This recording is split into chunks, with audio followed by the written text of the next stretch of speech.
नमस्कार, प्रणाम। आप देख रहे हैं तेजस न्यूज। मैं हूं दीपक राय। इस वक्त हम मौजूद हैं अमवा बलुआ मठ के पास, जहां अचानक हम किसी और काम से आए हुए थे, लेकिन हमें एक बहुत ही सुपरस्टार से मुलाकात हो गई है। ये कोई परिचय के मुहताज नहीं है। इनका नाम है पप्पू बिहारी जी। इन्होंने कभी एक जमाना था, 2009-10 की बात है, जब ये बहुत शानदार जागरण प्रोग्राम करते थे, लेकिन किसी कारणवश पता नहीं ये लुप्त हो गए हैं। और इनसे जानते हैं कि इनका कारण क्या था जो आजकल ये संगीत से दूर हट गए हैं। इनके वीडियोज हम लोग अब सोशल मीडिया पे दिख नहीं रहे हैं। इनसे जानने की कोशिश करते हैं। स्वागत है आपका पप्पू जी तेजस न्यूज़ पे। जी नमस्कार। देखिए सर, ऐसा है कि हम 2003 से मंच का मतलब कि मंच पर अपना प्रोग्राम हुक जलवा जो भी कहिए वो दिखाने के काम किए। कारण ये है कि हम आगे मेरा गाना क्यों नहीं हिट किया, इसके पीछे क्या राज है, मैं आज अपने दिल की बात आप सबों से बताना चाहता हूँ। मैं कभी अश्लील गाना नहीं गाया हूँ आज तक ले, जितना मेरा 33-34 साल का उम्र हुआ, लेकिन आज तक कोई कह दे माई कलाल की पप्पू बिहारी खराब गीत गा करके हिट किया है, ये किया है, वो किया नहीं।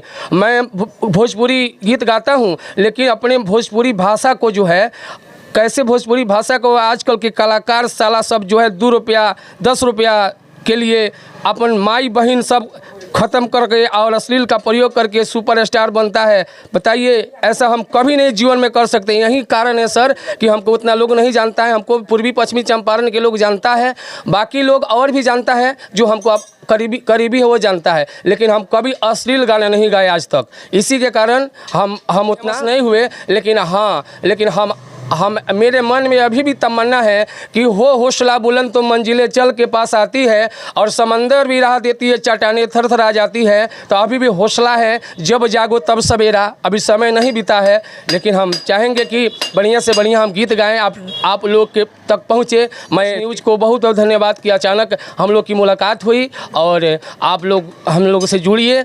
और मैं दूसरा क्या कह सकता हूँ, अब अचानक कोई मिल जाए तो पहले कोई प्लानिंग होता है तब कोई बोलता है, लेकिन अचानक मतलब कि ये मिल गए, तो अचानक हम जो भी हुआ माता भगवती की कृपा से। चाहते हैं कि जो पवन सिंह है, खेसारी लाल यादव है, चंदन चंचल है, पता नहीं कौन कौन है, ये लोग जो अश्लील गाना गाते हैं, वो लोग अश्लीलता के दम पर ही आगे बढ़े हैं, या वो मतलब इसका दूसरा भी कारण है कोई?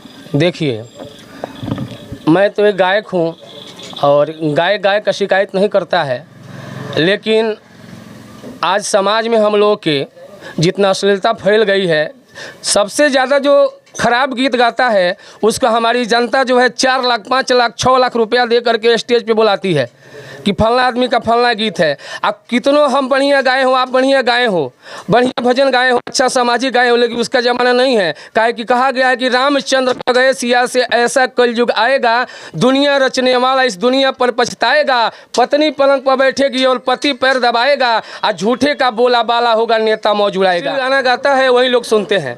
तो हम कभी अश्लील नहीं गाएंगे, कभी खराब गीत नहीं गाएंगे। हम स्टार बने चाहे नहीं बने, हम जो भी गाएंगे अपने सनातन धर्म को लेकर चलेंगे। एक चीज़ बताइए, मतलब क्या खेसारी लाल यादव, पवन सिंह, उस समय भी आप उनके लगभग थोड़े बहुत जूनियर होंगे उनसे, उनका भी कैरियर उसी समय चमका था।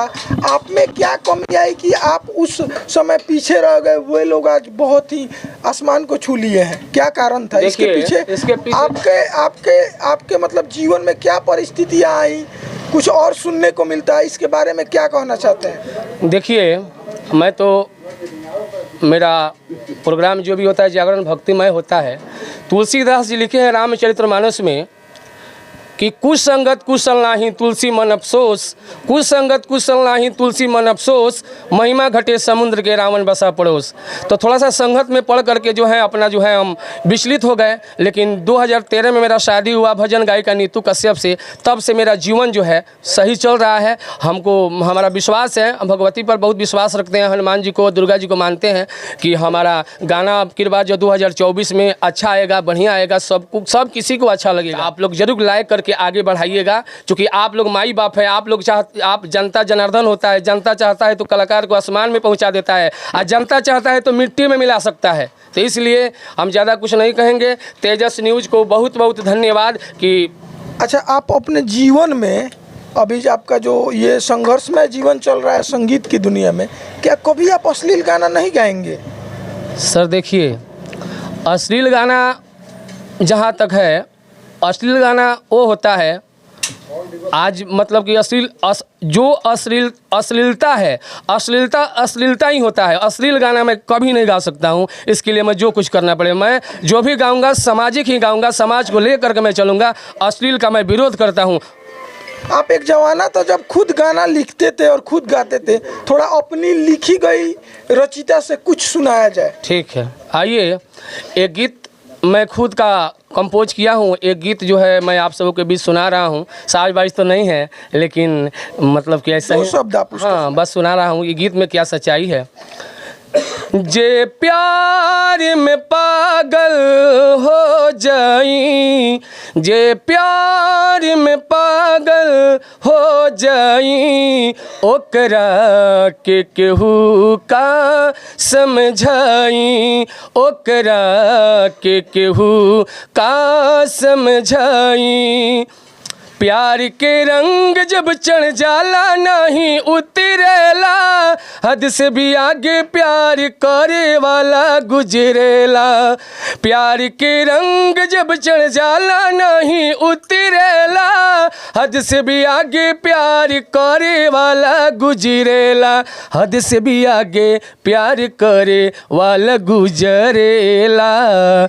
जे रूप में पागल हो जाए, जे रूप में पागल हो जाई, ओकरा से केहू का बतियाई, ओकरा से केहू का समझाई। बहुत ही दर्द भरा ये गाना था और ये जागरण प्रोग्राम करते हैं। भक्ति गाना से एक दो शब्द इनसे सुनना चाहेंगे।